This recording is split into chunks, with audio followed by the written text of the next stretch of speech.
Welcome to the capstone. In this module, we'll turn PAM concepts into an enterprise program. Who gets privileged access, how it is controlled, which resources are protected, and how maturity improves through discovery, onboarding, governance, operations, and optimization. So far, we've built the program layer by layer, IAM and PAM foundations, Entra PIM, platform comparisons, and environment-specific controls across Windows, Linux, Cloud, Kubernetes, and DevOps. Now the capstone connects those pieces into one enterprise PAM blueprint. You can assess, implement, and operate. For this capstone, imagine privileged access as pathways running through the whole enterprise. It is not just administrator passwords. It includes human admins, service accounts, applications, automation, APIs, and break glass access across Active Directory, Cloud IAM, servers, databases, Kubernetes, DevOps tools, and secrets vaults.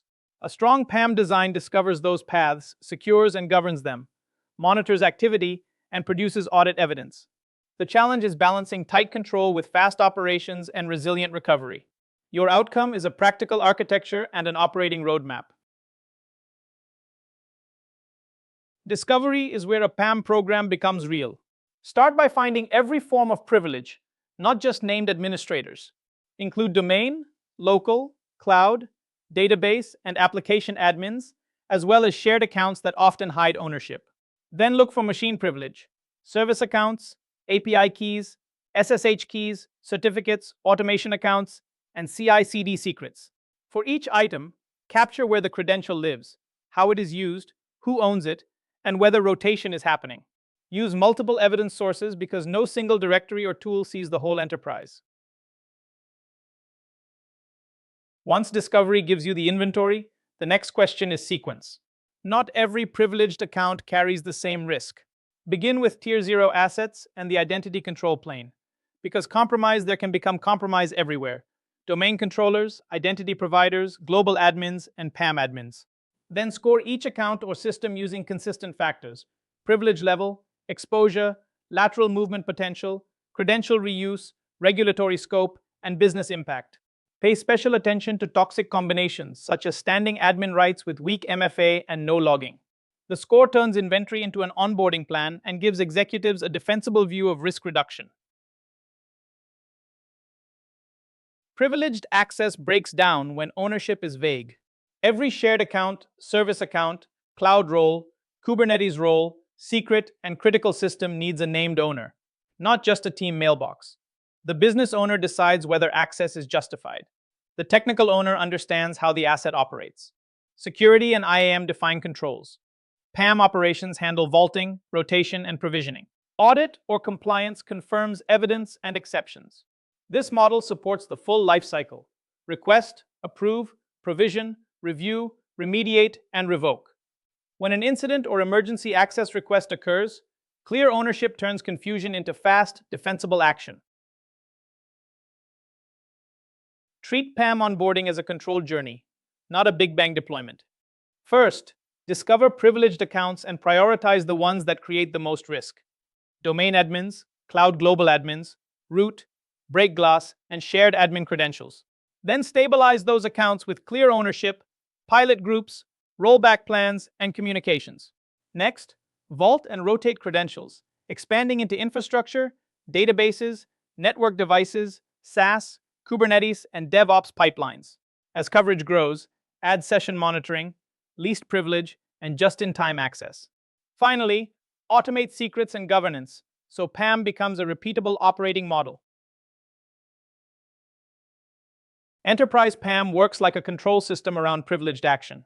Before access, preventive controls verify the person or workload, narrow the privilege, and limit when it can be used.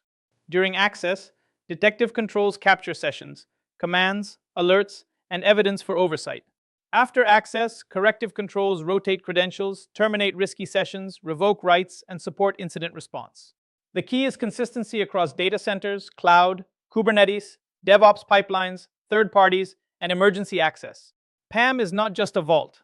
It is the operating layer that brokers, monitors, and governs privilege end-to-end.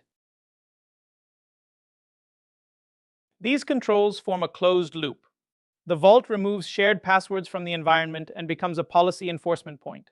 Users authenticate, often with MFA, then receive access through checkout or brokering instead of knowing the secret directly. During the session, monitoring creates accountability by recording activity, flagging risky behavior, and preserving evidence for audits or investigations.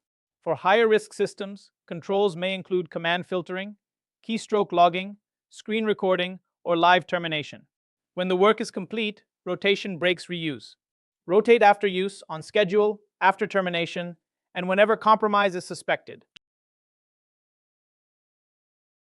Least privilege design starts by removing the assumption that admins should always be admins. Persistent local admin rights, standing role assignments, and everyday use admin workstations all create broad attack paths and messy audit trails. PAM narrows that exposure. Endpoint privilege management allows elevation only for approved actions. PIM makes roles eligible, then activates them just in time, often with MFA and approval. Pause separate administrative work from email, browsing, and productivity tools. JIT and JEA bring the model together. Right task, right access, right duration, then access expires. Modern privilege is no longer limited to administrator accounts on servers. In cloud environments, it includes roles that can change networks, keys, storage, and identities. In Kubernetes, it includes cluster admin rights, namespace permissions, service accounts, and admission controls. In DevOps, it includes pipeline secrets, deployment credentials, cloud tokens, and infrastructure as code permissions. Bring all of these under the same PAM discipline: strong authentication, least privilege, just-in-time activation, vault-backed secrets, rotation, review, and audit export. If automation can change production, its identity and secrets need the same control as a human administrator. Break glass access is the safety valve for a serious outage, not a shortcut around controls.